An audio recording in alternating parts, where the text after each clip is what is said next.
자, 화학도 간단하게 오리엔테이션 하고 바로 시작하는 걸로 합시다. 자, 일단은 화학은 생명과학과는 좀 다르게 생명학과 5단원이라 그랬잖아. 5개의 단원이 있지만 1, 2단원 오늘 하루에 다 끝낸 거거든. 1, 2단원 뭐 단원 같지도 않아요. 근데 화학은 우리가 뭐 여기 혹시 화학하는 사람들 중에 2학년 때 화학 내신 안 했던 사람 있니? 중에 화학 안 하고 처음 듣는 거야?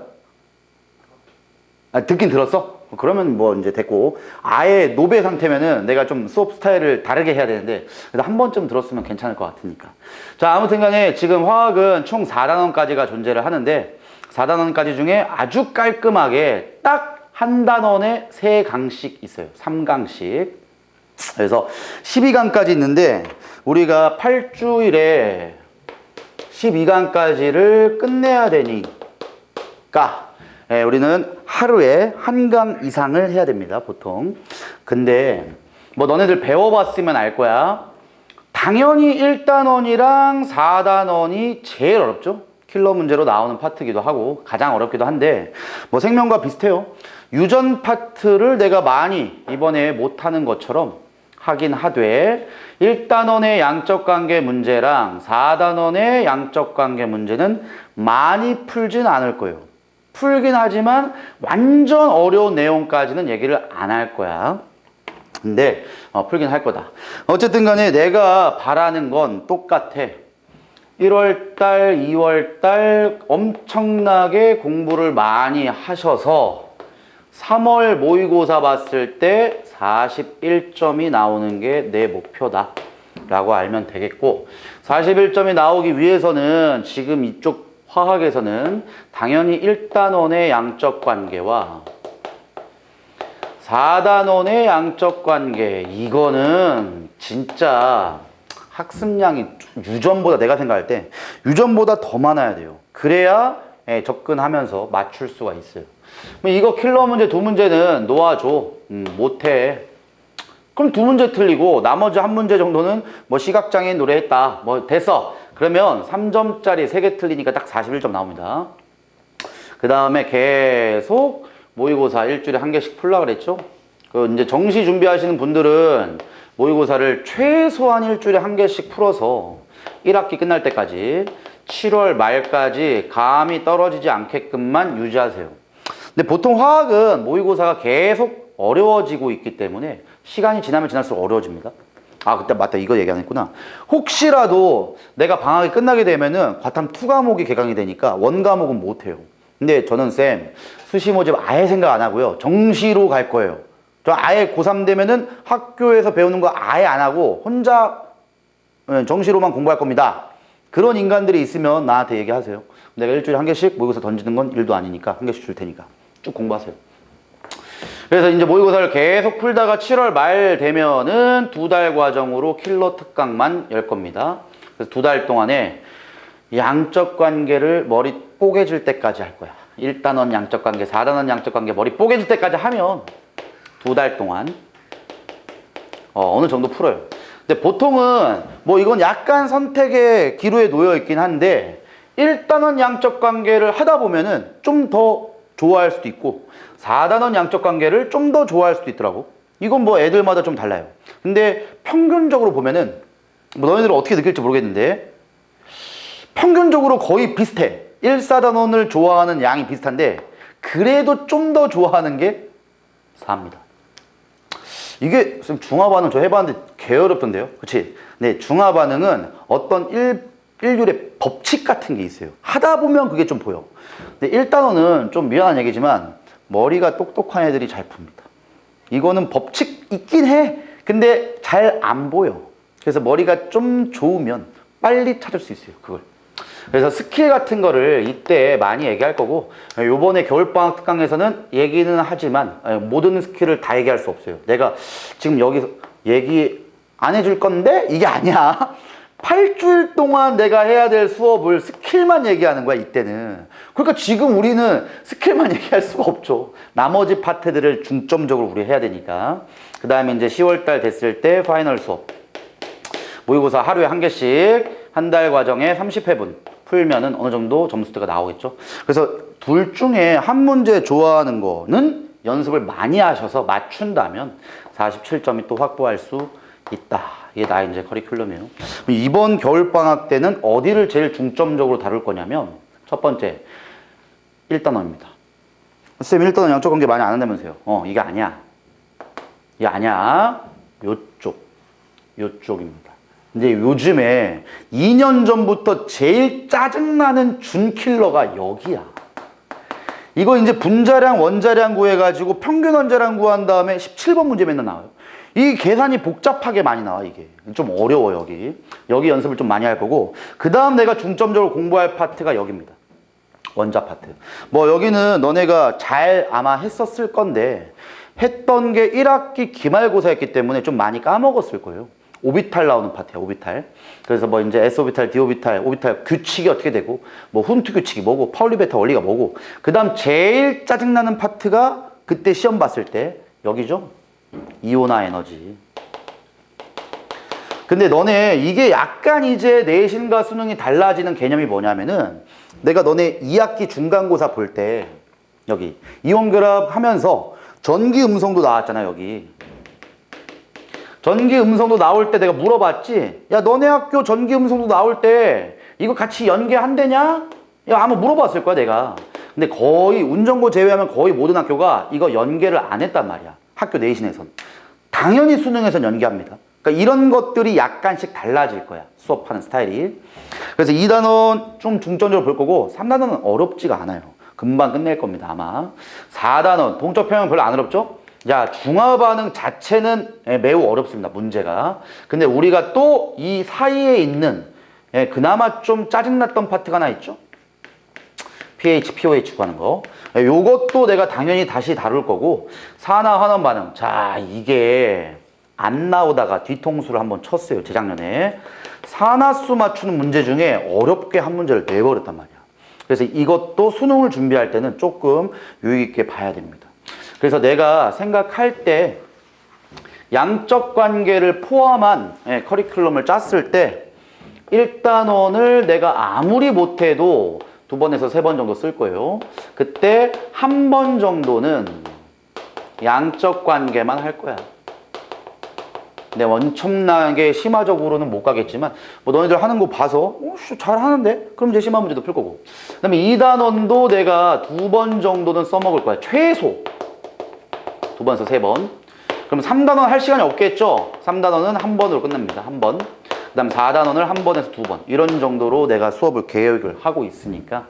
이렇게 계획하면 여기는 기억이 나시나? 분자 구조? 내가 5개 분자 구조 쓴 다음에 그거 결합 각이 몇 도인지, 그 다음에 얘 쌍극자 모멘트의 합이 얼마인지, 극성 분자인지 무성 분자, 그런 것 좀 암기만 하면은 이온결합, 공결합도 굉장히 쉽기 때문에 금방 끝낼 수 있어요. 그래서 이렇게 진도를 나갈 거니까 생각을 잘 너희들도 해가지고 따라오시면 돼요. 그 다음에 오늘 내가 1교시 때 물리했고 2교시 때 지구과학 했고 3교시 때 생명과학 했고 이게 4교시인데 1교시 때 내가 하고 싶은 얘기들을 다 했어. 방학은 이렇게 보내야 된다. 너네가 지금 마음을 먹지 않으면 망한다. 이런 얘기들을 1교시 때 각종 저주를 다 했기 때문에 그 저주를 영상을 보내줄 테니 그럼 꼭 보세요. 그리고 내가 방학 스케줄 맞추는 것들도 얘기를 했으니까 잘 너희들이 해보면 방학을 효율적으로 보내면 정말 좀 많이 점수가 올라갈 거야. 작년에도 우리 학원에서 내가 그걸 얘기했을 때 한 명이 들었어. 내가 하는 얘기를 한 명 수행했어. 재작년에도 한 명 했어. 그 재작년에는 안 했어. 그 재작년에 내가 없었고. 그래서 재작년에 수행했던 인간이 김인혜라는 인간이에요. 서울대학교 기계공학과 가수요. 작년에 수행했던 인간이 내가 영상 보면 나올 건데 무겸이라는 애가 있는데 1학년 때 내신 등급이 내 알고 기억나는 게 5점대인가 6점대예요. 운전고 아니야. 동패야, 동패. 2학년 때 4.7인가? 거의 5에 가까웠어. 그리고 겨울방학 때 정신을 딱 차렸어. 내가 오리엔테이션 한 거 딱 듣고 전 진짜 한번 해보겠습니다. 난 안 믿어, 원래 애들을. 니들이 쌤 저 한번 해볼게요. 난 그래 열심히 해봐. 하지만 속으로는 있어. 웃기고 있네. 하긴 뭐래. 안 믿어. 걔도 그랬어. 안 믿어. 근데 겉으로는 그래 열심히 해봐라. 근데 하루도 안 빼놓고 하더라고. 3학년 1학기 내신이 1.1 나왔어요. 4.7 나오던 새끼가 1.1이 나왔다고. 내가 알기로 동패고에서 역사상 처음일 거야. 교장이 걔를 불러요. 너 어떻게 1.1이 나와? 아무리 그래도 1.1은 안 되는데. 걔가 이제 역사를 썼지. 그래서 열심히 했는데 수능에서 약간 미끄러져가지고 안타깝게 홍대밖에 못 갔어. 그래서 야, 너 엄마 이 정도로 했으면 재수해. 너 재수하면 너 이제 연구된 그대로 가. 걔가 딱 그 얘기 하더라고. 쌤, 제가 해보니까요. 이건 인간이 할 짓이 아니에요. 저 재수 안 할 거예요. 그리고 반수하래요. 그리고 홍대 가서 아주 술 먹고 아주 이제 맨날 쳐놀았지. 그게 이제 해방이니까 해방. 그리고 반수는 뭔 반수야. 지금 학교 잘 다니고 있어. 홍대 가서 감사합니다 이러고. 자, 아무튼 간에 이게 사람이 한번 이렇게 변하게 되면은 정말로 무섭더라고. 그런 애들을 내가 몇 명을 봤는데, 근데 여태까지 졸업시킨 애들이, 고3 졸업시킨 애들이 2,000명이 넘어요. 그 중에 대박을 낸 확률이 그 물리에 있어. 약 1% 정도 됩니다. 1%. 그러니까 2,000명이 졸업했는데 20명이 뭔가 많이 바뀌었어. 내가 얘기하는 대박은 4등급, 5등급이 열심히 공부해서 3등급 되고 2등급 되고 그건 대박이 아니에요. 1이 나와야지. 1이. 그래서 서울대 의대 간 애도 있어요. 그거 내가 이제 보면은 나올 거야. 합격증 같은 게. 아무튼 간에 진짜 열심히 하시면 뭔가 바뀔 수 있는 여지가 많으니까 잘 해봐. 우리 학원에서도 저기 요번에 서울대 의대도 가고 막 대박 났잖아. 뭐. 그런 애들도 열심히 아마 했기 때문에 가능성이 있었겠지. 자, 여기까지만 하고 이제 우리는 바로 진도 나갑시다. 이제 자, 화학 1. 너네들이 뭐 때문에 생지하자에서 이제 화생하자 아니면은 물화하자 뭐 이런 애가 화학을 이제 하는 애들이 있는데, 너네들도 많이 들어봤겠지만 최근 가장 기피하는 과탐 1위는 화학입니다. 아무도 안 하려고 그래. 근데 왜 아무도 안 하려고 그럴까? 간단한 이유지. 어려우니까. 난이도가 3년 전부터 급격히 상승합니다. 화학이. 급격한 상승의 난이도와 반비례로 급격한 수능 선택 비율의 하락세를 띠는 가장 유명한 과목이 화학이에요. 그래서 지금은 화학 선생님들이 거의 굶어 죽기 직전이에요. 거의. 물리가 항상 부동의 꼴등이었고 화생이 부동의 탑이었어. 5년 전까지만. 너는 5년 전에는 내 기억으로 6년 전인가? 수능 선택비 중 1위가 화학이었어요. 할만하니까. 근데 화학이 4년 전에 개정이 됐죠. 너희들이 지금 배우는 몰 농도 화투였어. pH, pOH 화투였어. 다 내려온 거야. 그러니 못 해먹겠다. 그래서 다 날려버렸죠. 중화반응도 원래 이가산, 이가염기 이런 개념이 없었단 말이야. 아예 그냥 1가짜리였어. 얼마나 좋아. NaOH랑 HCl밖에 안 나오는데 이거 개편하지 진짜. 근데 너무 많이 바뀌기 때문에 문제 유형이 너무 많이 어려워지고 있어. 근데 내가 요번 수능 그러니까 2023년이죠. 그때 수능 문제를 보고 거의 이제 확신을 했어요. 아, 이제 정형화가 됐다. 재작년에 완전 뒤통수 칠 줄은 어려웠거든. 너무 어려웠어, 재작년에. 근데 작년 수능 보고 요 정도가 한계야. 더 이상 어렵게 못 낸다. 요 정도다. 그렇게 생각을 했을 때는 충분히 돌파할 수 있는 여력이 있다. 난 이렇게 보거든. 충분히 너희들도 할 수 있지만 당연히 난이도는 예전에 비교해서 많이 어려졌습니다. 그거를 너네가 돌파해야 돼. 자, 아무튼 화학 맨 처음부터 봅시다. 이제 6페이지. 우리 생활 속의 화학 해가지고 화학의 유용성, 불의 발견과 중세 연금술, 라부아제 해학 혁명 다 찢어버려. 절대 안 나오니까. 절대 안 나와. 대신 이제 가장 쉬운 1번 문제에 기니디 보기에 나올 수 있는 내용이 여기 있어요. 자, 인류는 당연히 불의 발견을 제일 먼저 합니다. 불을 발견한 다음에 뭐 이제 생고기 먹다가 이제 구운 고기 먹고 그게 아니죠. 불을 발견해서 이제 재련을 하는데 순서가 이렇게 되거든. 이건 뭐 됐고. 자, 그럼 제일 먼저 인간이 사용한 금속이 뭔 줄 아니? 제일 먼저 인간이 쓴 금속. 첫 번째, 뭘 썼을까? 저 구리의 재련이라 나와 있는데 구리보다 먼저 사용한 금속이 있어요. 저 고대 이집트나 이런 바벨로니아나 이런 곳에 가면은 지금도 남아있잖아. 뭐? 금이에요, 금. 금을 제일 먼저 씁니다, 금을. 자, 그 다음에 이제 금을 사용한 다음에 사용한 두 번째 금속이 구리예요. 그 다음에 여기 나와 있는 것처럼 철입니다. 근데 여기에는 안 나와 있지만 마지막에 사용한 금속, 가장 비교적 최근에 사용한 금속이 알루미늄이에요.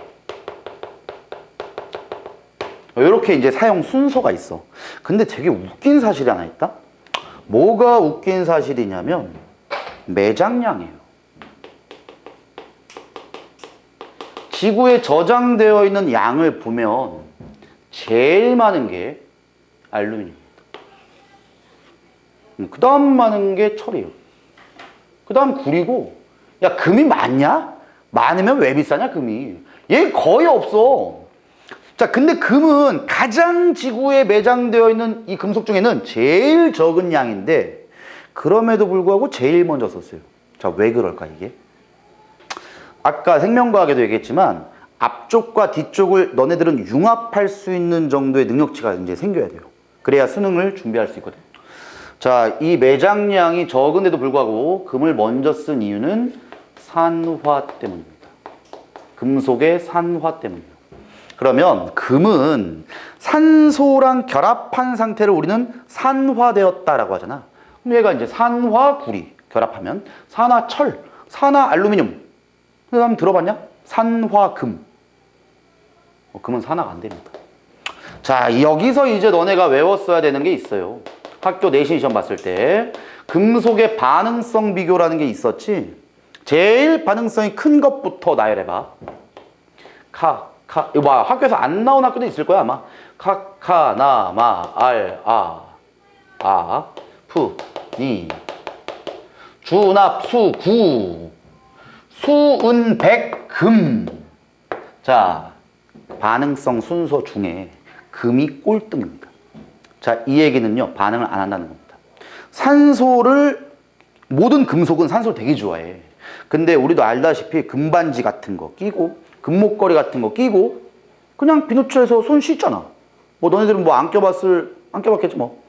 껴보는 게 더 이상한 거야. 근데 아무튼 간에 금반지 끼고 그냥 막 이렇게 비누칠해서 손 씻는단 말이야. 그런데도 불구하고 금은 녹슬질 않아요. 녹슨다는 게 산화된다는 뜻이거든. 그래서 금은 반응을 아예 안 해. 자, 근데 순서대로 볼게. 구리가 여기 있죠. 반응성이 비교적 이쪽에 있다는 거는 반응성이 작다는 뜻이야. 그러니까 구리는 산화되긴 하는데 크게 반응을 안 해요. 그래서 구리도 그냥 자연 상태에 매장되어 있는 게 산소랑 조금 결합되어 있는 개념이 있고, 실제로 구리는 산소보다 황과 결합을 해요. 황화 구리가 더 많이 만들어지거든. 그럼 황이랑 왜 결합을 잘하겠냐? 산소가 몇 쪽이냐? 16쪽이죠. 산소 밑에 누구 있어? 황이 있잖아. 그래서 좀 금속과 반응 잘합니다. 그래서 구리에서 황을 제거시키면 우리는 순수한 구리를 얻어낼 수 있어요. 그래서 이제 사용했고, 철이 여기 있네. 알루미늄이 여기 있죠.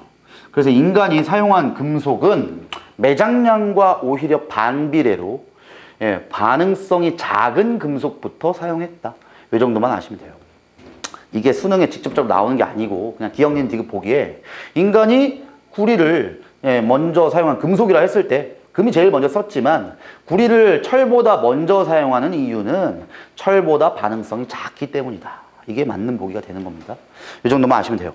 자, 그 다음에 이제 화학이 계속적으로 발전하다 보니까 식량 문제를 해결했죠. 뭐로? 이것도 이제 기닌디 보기에 가끔 나오죠. 하버-보슈법이라는 게 있죠. 그래서 하버와 보슈는 공기 중에 있는 질소를 수소와 반응시켜서 암모니아를 대량 만듭니다. 아까 생명과학에 나왔죠? 암모니아라는 거는 단백질성 노폐물이다 라고 했지만 결국은 얘는 단백질을 만들 수 있는 원료가 됩니다. 그래서 단백질을 만들 수 있는 비료로 암모니아가 꼭 필요해요.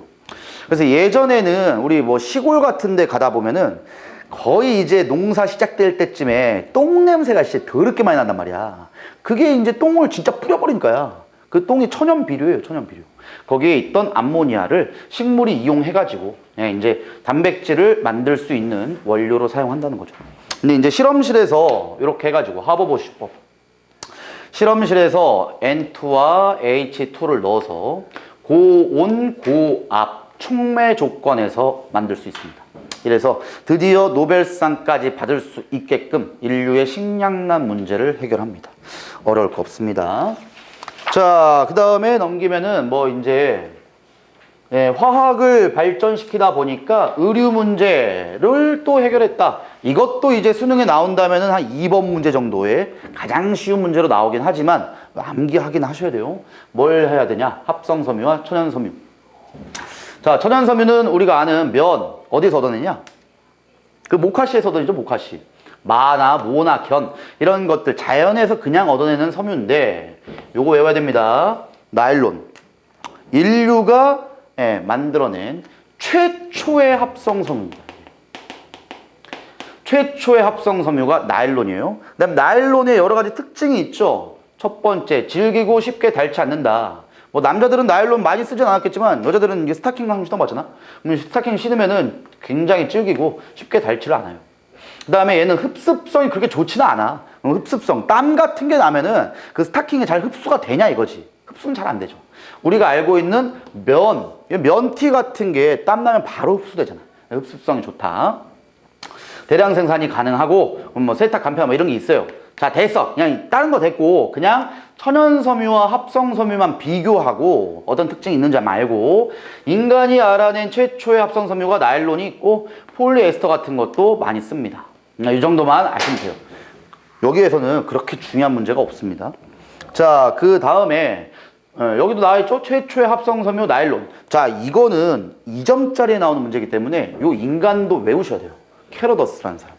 나일론을 처음으로 만든 과학자가 캐러더스라는 과학자다. 됐고요. 뭐 이제 나일론은 질기고 물을 흡수해도 팽창하지 않으면 뭐 다 있어. 이런 것들은 안 나옵니다. 그냥 최초의 합성섬유 나일론. 캐러더스가 만듦. 이것만 알면 돼요. 자, 그 다음에 이제 뭐 주거 문제인데 철부터 유리까지 존나 많거든? 다 제껴. 절대 안 나옵니다. 절대. 다 제껴. 제끼는데 혹시 몰라서 얘기한다면 이 정도만 기억합시다. 시멘트. 시멘트의 원료가 CaCO3라는 석회석이에요. 자, 이걸 가열하면 생석회라는 게 나와요. CaO.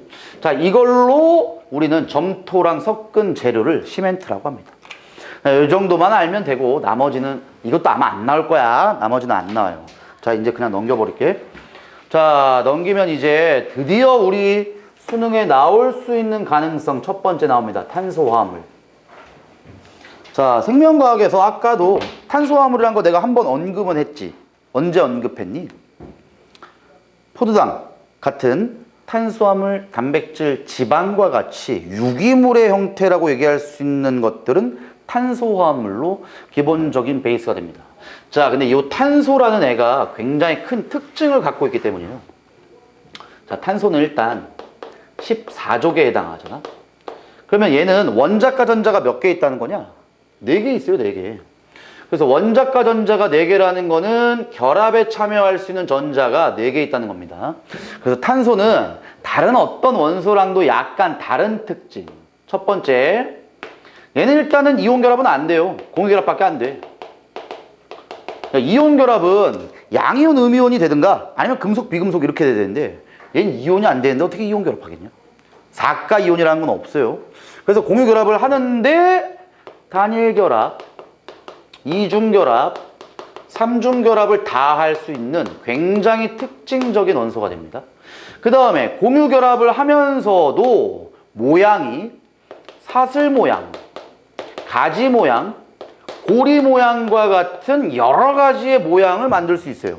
지금 밑에 보시면 나와 있는 것처럼 이렇게 한 줄로 연결되어 있으면 사슬 모양, 이렇게 사이클로라고 얘기하거든. 고리 모양으로 생기면은 얘를 고리 모양, 튀어나와 있는 가지가 있을 때를 가지 모양이다 라고 하고, 단일 결합은 당연히 되지만 이중 결합 또는 삼중 결합까지도 가능성이 있는 굉장히 특징을 갖고 있는 원소입니다. 이러니까 엄청나게 다양하게 만들 수 있는 거예요. 자, 이건 당연히 알아야 되는 기본 원소, 기본적인 개념이고 지금부터 이걸 기억해야 돼요. 탄소로 이루어진 물질에 대해서 나오는 게 아니라 화학식에서 많이 나와요, 이 새끼는. 자, 봐라. 탄소가 5개 있는 어떤 화합물을 칩시다. 근데 너네 탄소 화합물이랑 탄화수소가 다른 점은 알죠? 다른 점은 알아야 돼. 탄화수소는 탄소랑 수소로만 이루어진 물질이야. 근데 얘는 탄소를 기본 골격으로 해서 아무거나 붙어 있으면 됩니다, 이건. 근데 내가 수능에서 보면은 거의 대부분 탄화수소입니다, 탄화수소. 거의 화학식 나오면. 그럼 탄소가 5개가 연결되어 있을 때 수소가 몇 개까지 붙을 수 있을까? 최대. 일단 기본적으로 한번 해봅시다. 5개 해봐. 그럼 제일 많이 수소가 연결되려면 당연히 단일 결합으로만 돼 있어야죠. 그러면 수소는 하나, 둘, 셋, 넷, 다, 일곱, 여덟, 아홉, 열, 열하나, 열둘. 요거네. 자, 이렇게 하는 것도 뭐 좋아. 그래, 그려서. 이제 외우라는 겁니다. 탄소가 N개가 존재할 때 최대로 들어갈 수 있는 수소수는 2N 플러스 2개까지입니다. 이게 최대 수소수예요. 더 이상 못 들어가. 더 이상. 그래서 CnH2n까지가 최대 개수고 여기서 2개씩 뺄 수 있어요. 2개씩. 여기서도 2개씩 뺄 수 있어. 자, 이렇게 되면 고리 모양이 아닌 사슬 모양이나 가지 모양일 경우에는 얘는 단일 결합으로만 있는 겁니다. 얘는 이중 결합을 1개 갖고 있는 거예요. 얘는 3중 결합을 1개 갖고 있는 겁니다. 자, 얘를 한번 들어줄게. 탄소 3개까지만 합시다. 3개. C3라고 하면 수소 1, 2, 3, 4, 5, 6, 7, 8 C3H8이 되죠. 이렇게 되니까 CN이면 2N 플러스 2 2N이면 6이죠. 2 더하니까 8 된다 이거지. 이게 최대 수소 개수예요. 최대 수소 개수. 자, 근데 얘들 중에 탄소와 탄소 사이에 이중결합을 하나 해봐. 그럼 이렇게 된다는 거죠. 이중결합. 자, 탄소는 무조건 결합선이 4선 나와야 됩니다. 4선. 그러면 수소도 2개까지밖에 있으면 2개까지만 있어야 돼요. 그럼 얘 탄소는 하나, 둘, 3개를 먼저 써먹었어. 그러면 1개밖에 못 들어갑니다. 수소가. 얘는 당연히 3개가 들어가죠. 그러니까 C3H6가 그러니까 2N이죠. 자, 근데 3중 결합을 갖고 있어 버리면은 이거 빠지고 얘가 빠지고 한 줄 더 이거잖아. 그러니까 C3H4가 됩니다. 오케이? 그래서 요 개념은 좀 먼저 기억을 하는데 실제로 얘나 얘보다는 이건 기억하셔야 돼요. 수소의 최대 개수는 2N 플러스 2개다. 이건 기억하셔야 돼. 자, 그 다음에 이거에 연계해가지고 이제 나오는 파트가 식이에요. 식. 화학식. 자, 한번 해볼게. C2H6 해볼까? 포만 합시다. 포. 자, 우리 탄소 화합물이든 탄화수소든 무조건 산소와 만나게 시키면 연소라는 반응을 합니다. 연소. 연소하면은 우리가 아까 세포호흡에서 나왔던 생성물인 이산화탄소와 물이 나와요. 영상이 이쪽이 좀 잘릴 것 같으니까 다시 한번 써볼게. 똑같은 거야. 지우고 다시 써볼게. C2H4. 자, 얘를 산소와 만나게 시키면 이산화탄소랑 물이 나온다. 자, 그럼 이제 화학 반응식을 한번 완성해 봅시다. 자, 여기가 지금 2개면 당연히 얘가 2개 돼야죠. 얘가 4개니까 여기도 4개 되려면 얘가 2개 돼야 되네. 그러면 지금 여기 산소 2개에다가 여기 산소 4개니까 산소가 총 6개 되려면 얘가 3이죠. 자, 이걸 니들이 왜 이렇게 됐는지를 적어봐. 화학 모의고사 본 인간들은 많이 봤을 것이다. 이 앞에 개수가 있겠지. 이 개수를 n과 m에 대한 식으로 풀으라는 겁니다. 얘도 이 앞에 개수를 n과 m에 대한 식으로 풀어보세요. 해봐 지금. 해봐.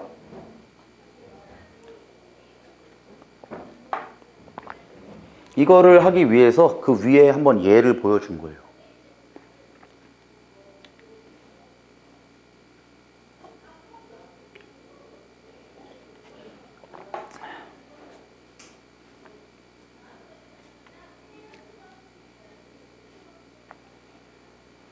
뭐 어렵지 않게 했어야 됩니다. 이건 봐봐.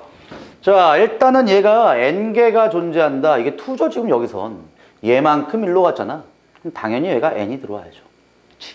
근데 얘가 4개인데 여기는 얘가 2가 들어왔네. 2분의 m개가 들어와야죠. 왜? 그래야지만 얘 개수가 있기 때문에 곱해서 m이 되겠지. 그치? 자, 그 다음에 여기 O2고 여기도 O2죠. 그럼 이 개수만큼이 여기에 그대로 포함이 되는 것이고 얘는 이 개수보다 절반만 와야지만 3이 됩니다. 왜? 얘는 이게 1이고 원자 개수가. 얘는 원자 개수 2니까.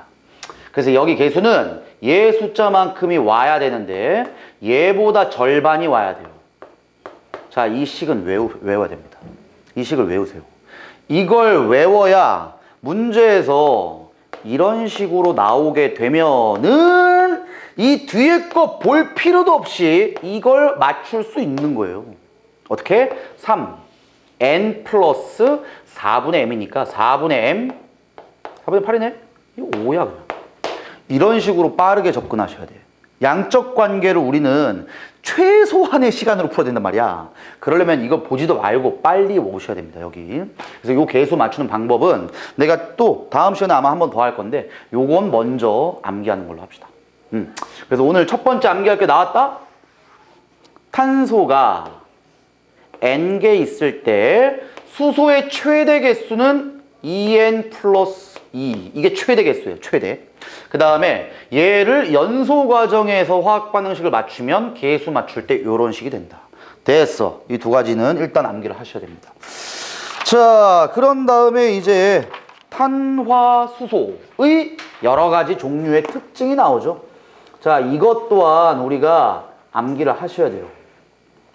근데 얘도 3점짜리로는 절대 안 나오고 2점짜리로 한 문제 정도 나올 가능성이 좀 있어요. 대신에 암기는 좀 하셔야 돼.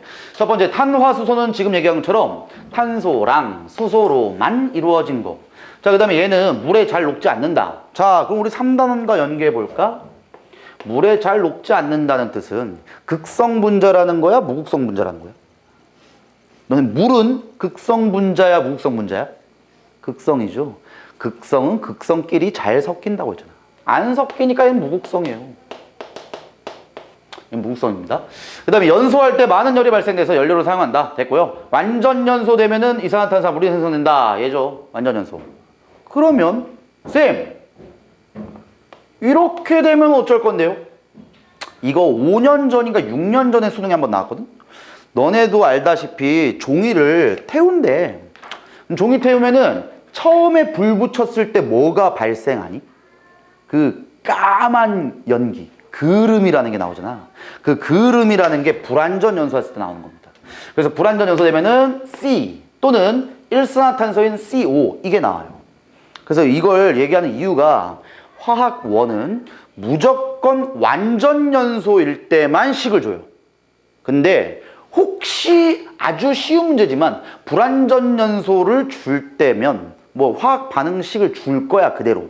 그래도 너희들은 놀래지 말라고. 아니 쌤, 얘를요 연소했는데 갑자기 왜 이게 나오고 이게 나오고 이게 나오고 이게 나와요? 이런 문제가 간혹 있거든 사설에. 이거 불완전 연소된 거죠. 근데 어찌됐든 5개를 맞춰주면 되는 거예요. 이것도 3개 더해서. 요런 개념만 알고 있으면 됩니다. 많이 어렵잖아요. 자, 탄화수소 중에 메테인, 프로페인, 뷰테인. 자, 보면 이중결합이나 삼중결합이 하나라도 있나 보세요. 하나도 없지. 그래서 2n 플러스 2입니다. 2n 플러스 2가 되는 거예요. 이중결합이 없으면 무조건 최대 개수인 2n 플러스 2를 성립해야 돼. 이 정도만 기억을 하시고, 뭐 이런 거는 그냥 팁으로 외우면 돼. 이건 그냥 적지도 마세요. 탄소는 명명법이 있어. 1개 있으면 앞에 매, 2개면 에, 3개면 프로, 4개면 뷰, 5개면 펜, 6개면 핵. 이게 끝이 아니야. 너네 화학에 관련된 과에 가면은 탄소 20개까지 외워야 돼요. 다 외워야 돼. 근데 단일 결합으로만 구성이 되어 있으면 N자를 붙입니다. 그래서 얘가 메테인이 되는 거예요. 이게 외우는 게 아니라 원래 규칙이 있어요. 규칙. 그러면 얘는 이름이 뭐겠니? 얘는 이름이 뭐야? 애죠. 애. 아, 여기 안 했구나. 여기에는 티귿, 피읍, 티귿 뭐 이런 게 있어. 펜, 티귿, 핵, 시옷 이렇게 있어. 자, 그러니까 이게 애로 시작하면서 티귿을 붙여주는 거야. 그 다음에 얘는 EN 플러스 2죠. 그럼 단일 결합이야. 그러면 애인자 붙이는 거예요. 에테인. 근데 이런 거 이제 너네 본 적 있을 것이다. 내가 이것 때문에 하고 싶은 거야. 요거. 얘 이름이 뭐니? 일단 애죠. 두 개면 티귿을 일단 붙여야 돼. 근데 요 OH라는 게 드디어 나온 작용기입니다. 작용기. 이걸 우리는 히드록식이다. 이렇게 부르고 히드록식이. 얘를 명명할 땐 올 이렇게 명명법 붙여요. 이게 에탄올입니다. 이게.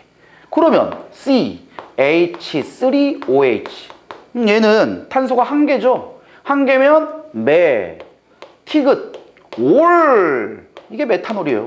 그러니까 이게 외우는 게 아니라 이게 원래 명명법에 있는 거예요. 그래서 보면 세 개 있잖아. 프로, 피읍, 단일 결합인의 에인, 프로페인이야. 탄소 4개, 뷰, 티귿, 단일 결합인의 에인. 그래서 뷰테인이야. 이게 너네가 교육과정이 바뀌어서 배운 거고 원래는 부탄 이렇게 배웠습니다. 그래서 이게 부탄가스입니다. 이게. 그래서 집에서 삼겹살 구워 먹을 때 부탄가스 엄마가 할 거잖아. 그럼 너희들이 얘기해야지. 엄마, 교육과정이 바뀌어서 뷰테인 가스라고 해야 돼. 그것도 이제 중딩들도 이리 배운다고. 비타민 이렇게 안 배워 요즘에. 바이타민 이렇게 배우잖아. 우리나라 위에 대가리가 정말 난 이해가 안 되는 게 뷰테인이라고 바꿔버리니까 오히려 어려워지는 거예요. 이게 메테인인데 그럼 이게 뭐였겠냐? 이게 A자가 바뀐 게 영어 미국식 발음으로 바뀐 거예요. 원래는 안이었어. 안. 이게 메탄이야. 그러니까 너네들은 메탄가스 하면 안다고. 메테인 가스 하면 뭔데 그게? 이게 더 혼동스러운 거예요. 아무튼 간에 이런 아픈 사연이 있었다. 돼서 넘깁시다. 자, 여기도 나와 있는 게 뭐 메테인부터 프로페인, 뷰테인 뭐 이렇게 나와 있는데 그냥 그런 게 있다라는 것만 알고 넘어갑시다. 자, 그런데 그 밑에 있는 특징을 좀 알아야 되거든. 자, 이것도 모의고사에 잘 나옵니다. LNG. 이걸 우리 뭐라고 하냐? 한글로. 내 저번에 이 수업을 저기 대치동 가서도 수업을 했거든. 야, 그 또라이가 한 명이 들어왔어. 야, 날 모르는 애야. 처음 들어왔어. 근데 노벨에 아무것도 모른대. 야, LNG가 한글로 뭐야? LNG요. 아니까 한글로 뭐냐고. LNG. 야, 너 나랑 놀자는 거지. 아니, LNG가 한글로 그래서 말씀드린 건데. 미친놈, 내 진짜 죽인다 그랬어. 대치라고 해서 똑똑하지 않아요. 병신들이 많아. 그래서 내가 쉬는 시간에 가서 물어. 야, 너 몇 등 맞았어? 뭐요? 아, 과학 몇 등급이냐고. 고3이야, 고3. 니네는 똑같은 애들이야? 몇 등 나냐? 저는 모르죠. 네 등급을 네가 모르면 누가 알아? 저는 시험지를 다 찍었기 때문에 모른대. 너 학원을 그럼 왜 다닌 거야? 엄마가 보냈대. 화가 막 여기까지 나는. 그럼 너 수학이나 영어는 하냐? 수학 못해. 영어는 안 돼. 영어는 왜? 유학을 갔다 왔대. 아, 진짜 말이 안 통해. 그래, 너는 그럼 꿈이 뭐니? 대학 가는 거야. 왜 대학을 가요? 아빠가 대학 갈 차 사준다 그랬대. 화가 열불이 여기까지 나. 다른 애들은 진짜 우와 이러고 있는데 진짜 그런 거지 같은 새끼였어. 자, 내가 이거 저번 주에 들은 거야. 저번 주에. 자, 이거 외웁시다 이제. LNG는 한글로 뭐라고 하냐면 액화 천연가스라 하죠. 근데 LPG는 우리 뭐라고 하냐? 이건 액화 석유가스라고 합니다. 근데 거의 우리가 이용하는 형태는 비슷해. 대신 LNG는 메테인이 주성분이고 그 다음에 LPG는 거의 뭐야 LPG는 주 성분이 뷰테인이나 프로페인 이런 거예요. 그럼 차이점이 뭐냐면 LNG보다 LPG가 탄소수가 많습니다. 그치? 자, 탄소가 많으면 무조건 끓는 점이 높아져요. 무조건 끓는 점이 높아져요. 그래서 이제 너네들도 알다시피 부탄가스 흔들어 보면 찰칵찰칵찰칵 하잖아. 그게 거긴 안에는 압력을 줘가지고 액체로 만든 거예요. 근데 그게 뿜어져 나오면은 끓는 점이 마이너스 0.5도이기 때문에 끓은 상태인 가스 상태로 나오는 거예요. 아무튼 여기서 이제 너네가 또 이런 애들이 있다. 천연가스잖아. 천연가스. 그러니까 천연가스를 연소시키니까 우리가 알고 있는 지구온난화의 주범인 이산화탄소가 나오지 않는다. 그럼 심각해집니다. 얘도 탄소 있어요. 천연가스의 정의는 자연에 그대로 천연적으로 매장되어 있는 가스다 이거야. 이거 연소한다고 해서 이산화탄소 안 나오고 그런 거 아니에요. 됐어. 이 정도 알고 넘깁니다. 뭐 첫 번째 시간이니까 그냥 이런 정도만 하는 거지. 이제부터 좀 어려운 거 할 건데. 자, 어쨌든 에탄올 나왔네요. 외우셔야 됩니다. 여기서부터. 에탄올. 올이라고 얘기하면 OH라는 히드록식이라는 게 붙어 있습니다. 그 다음에 이 새끼는 술의 주성분. 에탄올은 술이죠. 근데 메탄올은 술이 아니야. 공업용 알코올이에요. 자, 그 다음에 제일 중요한 거는 이런 특징적인 거야. 얘도 기니 뒤에 나오죠. 물에 잘 녹는 부분과 잘 녹지 않는 부분을 모두 포함으로. 자, 봅시다 한번. 내가 에탄올은 아까 화학식이 C2H5OH라 했죠. 근데 너네 뭐 아는 사람들은 잘 알 건데 왜 굳이 이렇게 써주는 거냐? 우리가 화학식이라고 한다면은 아까 내가 포도당 쓸 때 이렇게 썼잖아. 그럼 탄소 몇 개, 수소 몇 개, 산소 몇 개 다 한 개씩만 쓴 건데 얘는 수소가 여기도 있고 여기도 있단 말이야. 그럼 이걸 화학식으로 원래 쓰려면 C2H6O라고 썼어야 될 거 아니야. 왜 굳이 이렇게 쓰냐고. 이렇게 쓰는 걸 화학식이라고 하고요. 이렇게 쓰는 걸 시성식이라고 합니다. 시성식은 무엇을 알려주고 싶은 거냐? 구조를 그릴 수 있도록 화학식을 바꾼 겁니다.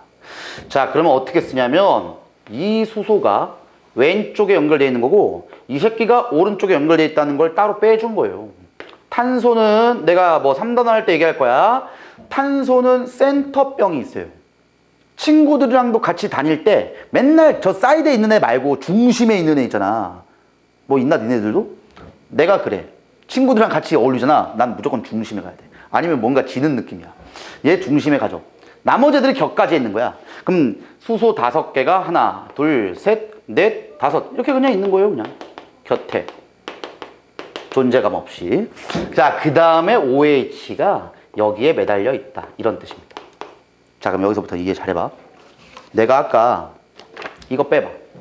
빼면 얘는 누구라고 할 거냐면 탄소랑 수소만 있는 탄화수소입니다. 그치?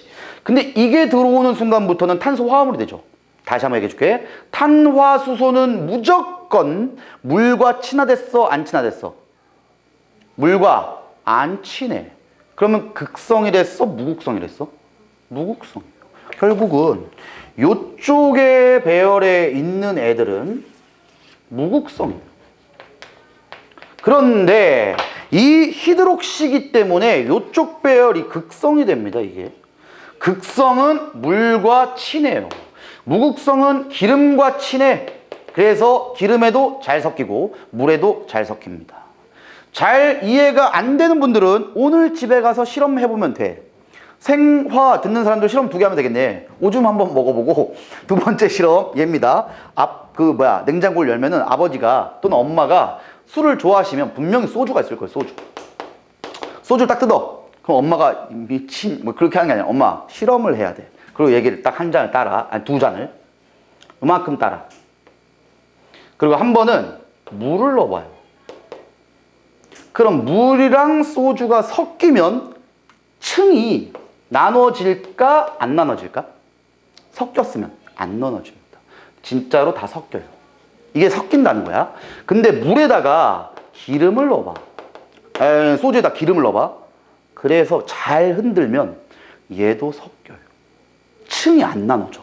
그래서 기름에도 섞이는 부위가 있고 물과 섞이는 부위도 있기 때문에 여기도 나와 있는 것처럼 물에 잘 녹는 부분과 잘 녹지 않는 부분을 모두 포함하므로 물과 기름에 모두 잘 녹습니다. 이게 얘의 특징이에요. 자, 그 다음에 이제 얘네들 에탄올과 메탄올 다시 써볼게. C2H5OH 에탄올, CH3OH 메탄올 둘 다 4단원과 가끔 연기합니다. 4단원 산과 염기에서 연계를 해요. 왜? 근데 봐봐. 요렇게 떨어지면 산성이야 염기성이야? 산성이지. 근데 요렇게 떨어지면 산이야 염기야?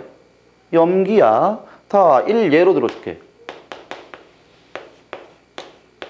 얘 이름이 뭐니? CH3COH. 이름이 뭐야? 아세트산. 얘는 어디가 떨어지냐면 실제로 여기가 떨어집니다. 그래서 산성 물질이 돼요. 그러면 얘는 염기냐 산이냐 물어본단 말이야. 이제 뭐다? 안 떨어집니다. 둘 다 안 떨어져요. 그러면 염기도 아니고 산도 아니네. 그래서 중성입니다. 외우셔야 돼요. 에탄올, 메탄올, 히드록시기를 갖고 있는 애들은 중성입니다. 중성. 그 다음 뭐 소독용 알코올, 약품의 원료, 용매 원료 뭐 다 튼데 됐어.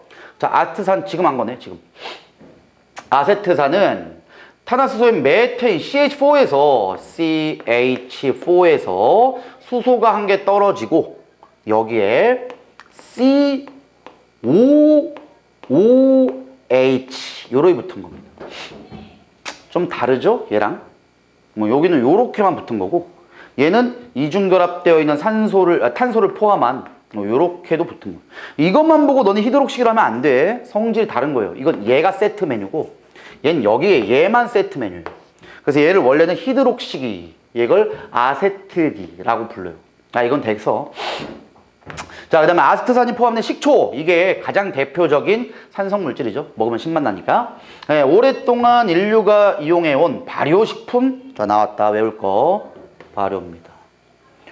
그러면 누구를 발효하면 아세트산이 되냐? 누구? 얘요. 얘 발효하면 얘 돼요. 에탄올을 발효하면 여기 나와있죠?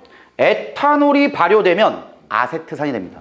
내년에 생명과학 2 배우시는 분들은 그대로 나와. 근데 이건 외우는 거야. 1차적으로 알코올을 인간이 만들 수 있죠. 술. 전통 방법에는 뭐든. 술을 한 번 더 2차로 발효시키면 아세트산 나와요. 이건 중요한 겁니다. 이건 기니디에 많이 나와요. 자, 그 다음에 뭐 25도씨에서 무색 액체로 존재하면, 자, 여기 뒤에 되게 많이 나와. 폼알데하이드, 아세톤, 술 다 무색 액체는 똑같아. 근데 얘 아까 전에 봤던 아세트산만 약산성을 띱니다.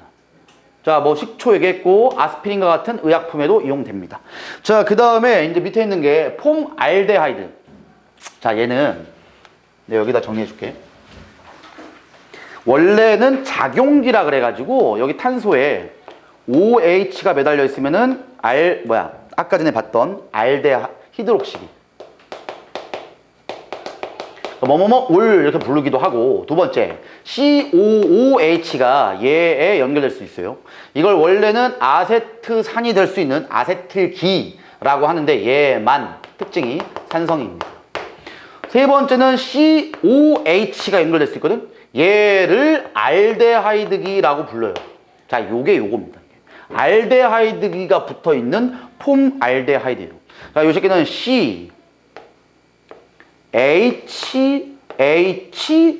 CHO. 이 부분이 알데하이드입니다. COH 얘가.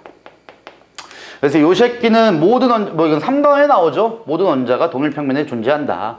무색 기체로 자극적인 냄새 나고 물에 잘 용해되고, 물에 너네 잘 용해된다는 건 산소를 갖고 있으면 무조건 용해 잘 돼요. 이건 극성이기 때문에. 얘도 봐봐. 산소 있죠? 당연히 물에 잘 용해되는 거예요. 그 다음에 아세톤 뭐 이런 거 보면 프로페인, 원래 아세톤도 여기에 네 번째 작용기에 아세톤이라는 게 있는데 얘는 CO로만 이루어진 게 아세톤이에요. 그럼 CO 이렇게. 그래서 프로페인의 가운데 탄소 원자에 수소 원자 2개 대신에 산소 원자 1개가 끼어 들어간 거고, 얘도 무색 액체, 얘도 무색 기체. 상태가 다르죠. 상태가 다릅니다. 그러면 끓는 점이 누구보다 높아야 돼? 무조건 내가 아까 얘기했잖아. LNG보다 LPG가 끓는 점이 높댔잖아. 탄소 개수가 많으면 끓는 점이 높다니까요. 얘는 끓는 점이 높기 때문에 아직 못 끓은 겁니다.